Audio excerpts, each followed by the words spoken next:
ආයුබෝවන් යාළුවනේ මම අද ඔයාලට කියලා දෙන්න යන්නේ අපි ගොඩක් දෙනෙක් පීඩා විඳින ගැටලුවකට ස්ථිර පිළියමක් ගැන.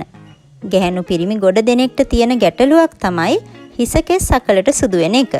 ඉතින් මේ ගැටලුව අපිට ලොකු මානසික වදයක් වෙනවා. ඒ වගේම මේ ප්‍රශ්නේ අපේ රූපයටත් ගොඩක් තදින් බලපානවා. ඉතින් අපි අද කතා කරමු ඕනෑම වයසක ගැහැණු පිරිමි දෙපාර්ශවයටම ගැලපෙන හිසකෙස් ස්වභාවිකව කළු කරගන්න විදියක් ගැන. මේකට අපිට ඕන වෙන්නේ ඉතා පහසුවෙන් සපය ගන්න පුළුවන් අමුද්‍රව්‍ය දෙකක් පමණයි. ඒවා තමයි බීලූණු ගෙඩි දෙකක් හා පොකුරු වදමල් 3-4.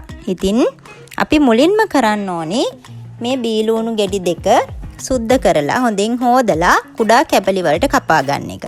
ඒ වගේම පොකුරු වදමල් 3-4 හොඳින් හොදලා පෙති වෙන් කරගන්න එක. දැන් මේ දෙක හොඳින් බ්ලෙන්ඩර් කරගන්න ඕනේ. ඊළඟට මේක පෙරලා අපි මේ යුෂ ටික වෙන් කරගන්න ඕනේ. දැන් කරන්න තියෙන්නේ අපේ හිස් කබලේ හා කෙස්වල හොඳින් තැවරෙන විදියට මේ යුෂ ටික මුළු හිස පුරාම ආලේප කරගන්න එක. ඊට පස්සේ පැය භාගයක් විතර මේක හිසේ තියෙන්නට ඇරලා මෘදු සැම්ප වර්ගයක් දාලා මේක හොදා අරින්න ඕන.